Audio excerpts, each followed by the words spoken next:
Let's welcome the second affirmative speaker for her 5-minute constructive speech. So please, no one will prescribe a resident job nor give advice which may cause his death. But before that, the first negative speaker said that euthanasia should be involuntary. Ladies and gentlemen, euthanasia is choice as life is a matter of choice, not by chance. Euthanasia is applied to those who choose it, and no one is allowed to influence one's generous decision.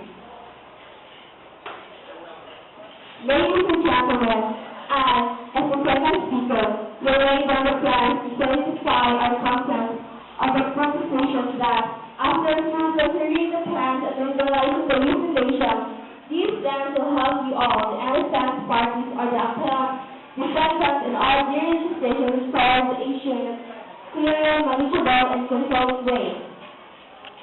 According to testimony reported in the Hemlock Society, there are, of course, groups like Hemlock Society that promote euthanasia as a civil liberties issue, and they are on firm legal and ethical grounds that never underestimate the political process ability to bastardize common sense if such a thing can exist on a world filled with themselves.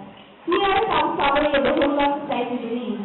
First, that every mentally ill, mentally competent American should have access to the full range of end-of-life choices, including the option of wrestling one's death to end unbearable suffering. Second, that the people should not have to suffer needlessly when they die.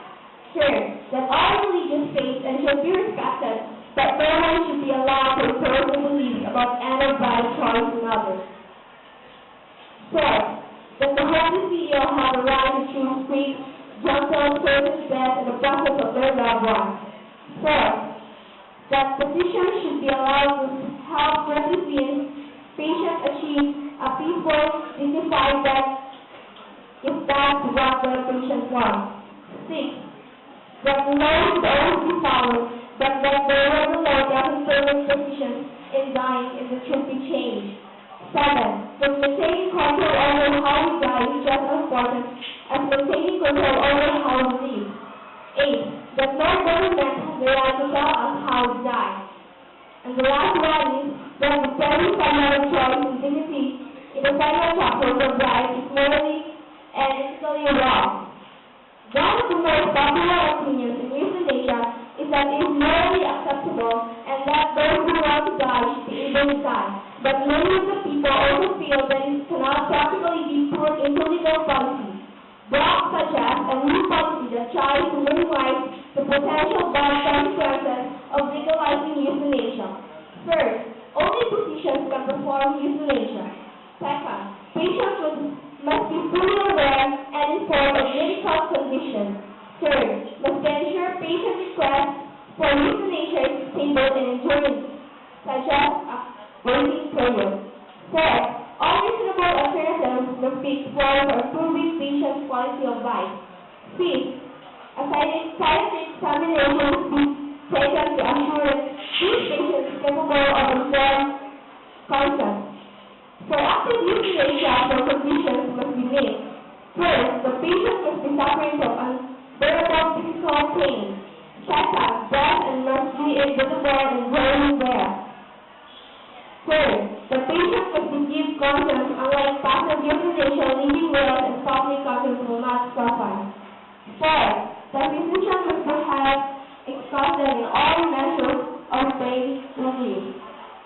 These plans are clear and sensible enough, but the negative thoughts you have on these propositions are now worthy to be inferred.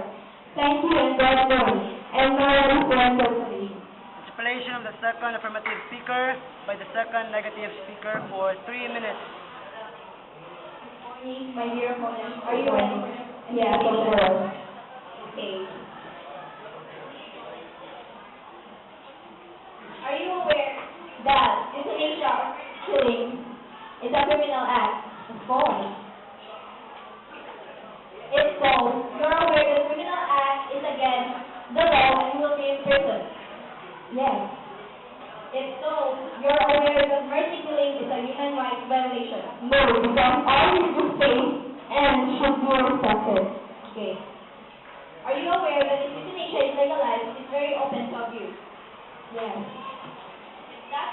dear opponent, your way of the plans I will lay down, why legalize the euthanasia if there is a way or correct action or a good way to cure euthanasia, and why legalize the euthanasia if this can be open abuse and euthanics you?